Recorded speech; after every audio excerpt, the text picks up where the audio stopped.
Hi team, எல்லாருக்கும் வணக்கம். இப்போ வின்னர்ஸ் கிளப் மெம்பர்ஸ்ன்னு சொல்லி எர்ஜி பிரகாசம்ன்றவர் குரூப் அட்மினாக செயல்பட்டு வராரு. இவர் என்னென்னா எல்லா கொஷினும் இதில் கேட்கலாம் அப்படின்னாரு. நம்ம ஒரு கொஷின் ஒரு விஷயத்தை நம்ம சொல்கிறோன்னா அதுக்கு ஆன்சர் பண்ண தெரியணும். ஆன்சர் பண்ண தெரியல அப்படின்னா வெயிட் பண்ணுங்க சார், நம்ம அதை ரெடி பண்ணிட்டுருக்கோம். அப்படியாவது நம்ம சொல்லணும். அவருக்கு கொஷின் ஆன்சர் பண்ண யாராவது கேள்வி கேட்டாலே அந்த குரூப்லேருந்தே ரிமூவ் பண்ணுறாரு. ஆக்சுவலாக இவர் யாருன்னே தெரில. கம்பெனிக்கு சப்போர்ட்டாக இருக்காரா இல்லை இவர் ஒன் ஆஃப் த பார்ட்னரானு தெரியல. இவர்கிட்ட போய்ட்டு நீங்கள் உங்கள் சஜஷன் சொல்லி நீங்கள் கொஷின் கேட்டிங்கன்னா உங்களை குரூப்லேருந்து ரிமூவ் பண்ணிவிடுவார். உங்களுக்கு இப்போது வின்னர்ஸ் கிளப்பில் எந்த கொஷின்ஸ் என்ன பண்ணலாம் ஏது பண்ணலான்றதை நானே வாட்ஸ்அப் குரூப் எங்கிட்ட குரூப் ஒன்று நான் க்ரியேட் பண்ணுறேன். இந்த வீடியோவில் நான் லிங்க்கு ஷேர் பண்ணுறேன், அதில் ஜாயின் பண்ணுங்கள். ஓகேங்களா? இந்த பிரகாசம் இந்த மாதிரி ஆளுங்க மாதிரி நம்ம இருக்க முடியாது. நம்ம தெரிஞ்சால் தெரியும்னு சொல்லுவோம். அப்படி இல்லைனா நம்ம வின்னர்ஸ் கிளப் ஓனர் அவருடைய நம்பரே நம்ம ஷேர் பண்ண போகிறோம். அவர்கிட்ட நீங்கள் தெளிவாக பேச போகிறீங்க. எல்ஜி பிரகாசம்ன்றவருக்கு ஆன்சர் பண்ண தகுதி இல்லை. ப்ளஸ் அவரே இந்த குரூப்பை இதை ரன் பண்ணி கொண்டு போகிறாருன்னு எனக்கு தெரியல. இதில் என்ன விஷயம் கேட்க போகிறோம், நம்மளுக்கு 16ஆம் தேதியிலேருந்து 13ஆம் தேதியிலேருந்து சில விஷயம் இருக்குது, இன்னும் சார்ட் அவுட் ஆகலை. அது எப்போ ஆகும் தான் நம்ம கொஷின். அது இப்போ தான் ரெடி பண்ணிகிட்டு இருக்காங்க, வரப்போகுது அப்படின்றாங்க. ஓகேங்களா? இவருக்கு நம்மக்கிட்டேருந்து வாங்கி இவங்களாம் இப்படி பேசுகிறாங்க, அங்கே பேசுகிறாங்க, இப்படி பேசுகிறாங்க. இவர் போட்டு கொடுத்து இந்த மாதிரி பொழைக்கிறாரா அப்படின்னு தெரில.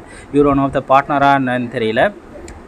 ஏன்னா பிரகாசம் இந்த மாதிரி குரூப்பில் இருக்கிறவங்க தயவுசெய்து வெளியே வந்துடுங்க.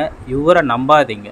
இவரை நம்பினீங்கன்னா உங்களுக்கு சப்போர்ட்டாக பேச மாட்டார், உங்களுக்கு எதுவும் பண்ண மாட்டார். இவர் ஒரு நல்லா சும்படிக்கிற சும்பாக தான் இருப்பார் எனக்கு தெரிஞ்சு பிரகாசம்ன்றவர். ஓகேங்களா?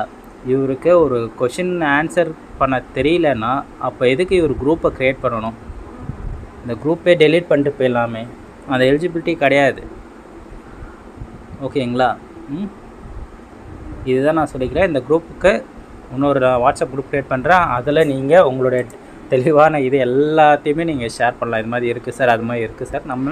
அதுக்கு நம்ம என்ன பண்ணலான்றதை நம்ம யோசிப்போம். ஏன்னா நம்ம எம்டி சார்கிட்ட ஆல்ரெடி பேசியாச்சு. எனக்கு அதுக்கப்புறம் அவர்கிட்ட டெய்லியும் அவரும் ஃபோன் பண்ணுறாரு. எனக்கு பேசுகிறதுக்கு ஒரு மாதிரி இருக்குது. இது மாதிரி ஒன்றும் விஷயம் சால்வ் ஆகலை சார், இது இருக்குது. ஏன்னா அதுக்கேற்ற மாதிரி அவரும் ஒரு ஆன்சர் நம்மக்கிட்ட பண்ணிகிட்டே தான் இருக்கார். இந்த வெள்ளிக்கிழமை கூட இந்த இஷ்யூஸ்லாம் சால்வ் ஆகிடும் நான் நம்புகிறேன். பட் வெள்ளிக்கிழமைக்குள்ளே இஷ்யூ சால்வ் ஆகலனாலும் அது என்ன ஏதுன்னு அவங்க குரூப்பில் போடுறாங்க. ஓகேங்களா? ஃபஸ்ட்டு ஒரு குரூப்லேருந்து ஒருத்தவங்க ரிமூவ் பண்ணுறாங்கன்னா ஒரு இடத்துல தப்பு இருக்குன்றது தான் எனக்கு தோணும். தப்பு இல்லாத அந்த இடத்துல குரூப்லேருந்து நம்மளை ரிமூவ் பண்ண மாட்டாங்க. என்னை பொறுத்த வரைக்கும் இதுதான். ஓகேங்களா? கொஞ்சம் இந்த மாதிரி எல்ஜி பிரகாசம் அவரை நம்பி நீங்கள் இதுலேயும் ஜாயின் பண்ண வேண்டாம்.